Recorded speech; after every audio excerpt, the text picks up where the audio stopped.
You know, I'm going to say something on this show that I'm not sure I've heard anyone say before. I was wrong. When Donald Trump won, I thought that 75, 80 million Americans were all captured by the MAGA cult and that they would go along with whatever President Trump said. And I was wrong.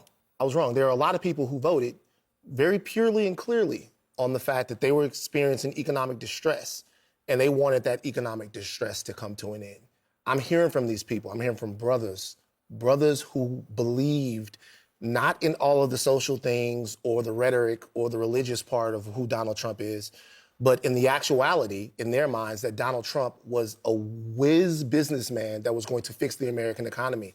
They're confused. They don't know what's going on. They did not vote for harder times.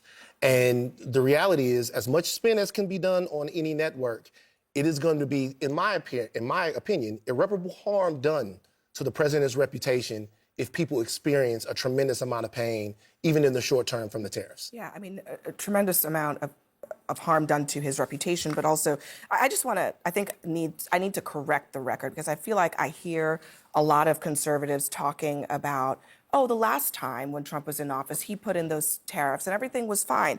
Okay, here is JP Morgan talking about what happened the last time when he put in those tariffs. Steel tariffs created about 1,000 jobs for steelmakers who were protected by tariffs. They reduced employment by 75,000 in steel-using industries such as autos and construction as prices rose and sales fell. Similarly, in all industries affected by Trump's tariffs, duties boosted factory employment by 0.4%, but reduced payrolls by 2% because of overall costs rising and retaliatory By the way, tariffs. It costs jobs to raise prices. By the way, there's something else to pay attention to when you're looking at the job creation from the tariffs in the first Trump administration, the price per job. When you look at some of the jobs that were created, you're paying, in one case, like $815,000 per job for the jobs that were created because of the costs that are offset by the tariffs themselves. Yeah. So it's not a great way of job creation. It's very costly to the American public to do it that way. You know what's sad about this is 90,000 factories did shut down in America since 2000. And Trump said, there's a hole in the ship. And that's one of the reasons he won. And to Van's point, people thought he's a business guy. He's going to fix this. And he's going to disappoint those towns. He's going to disappoint those people who've been betrayed for the last 40 years, because this isn't going to help improve their lives. And there's going to be more disillusionment in this country and more anger that their lives aren't changing. And that, to me, is the saddest part of all of this. Scott?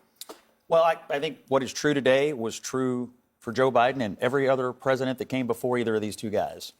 If people feel like their economic trajectory is on the upswing, they will give you political leash. And if they feel like their own trajectory is on the downswing, they will punish you. You go back to Ronald Reagan, and he even though there were hard times in that first Reagan term, people felt like the country was getting back on the right track. They were willing to give him time because they believed in his program. They believed in the confidence that Reagan was projecting about America. That's what Trump has to do here. To the people that you think are going to be impacted in the short term, and they may well be, and Trump has acknowledged that, he has to make them believe that the long-term implications for this in their communities is worth it, even if they're experiencing a little short-term pain. So the political implication, Abby, I think, all goes on to the trajectory. Do you feel like things will go better in the future?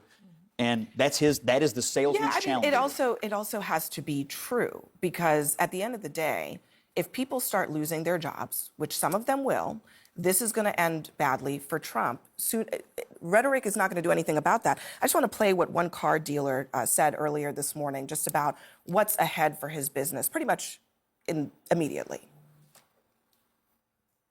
The cost is going to get passed to the consumer. There's no doubt about that. There's nothing we can do about that. I can't eat the cost. No matter what, all of us are going to sell less cars. And then we have to make hard decisions. So that's laying people off. That's cutting vendors out.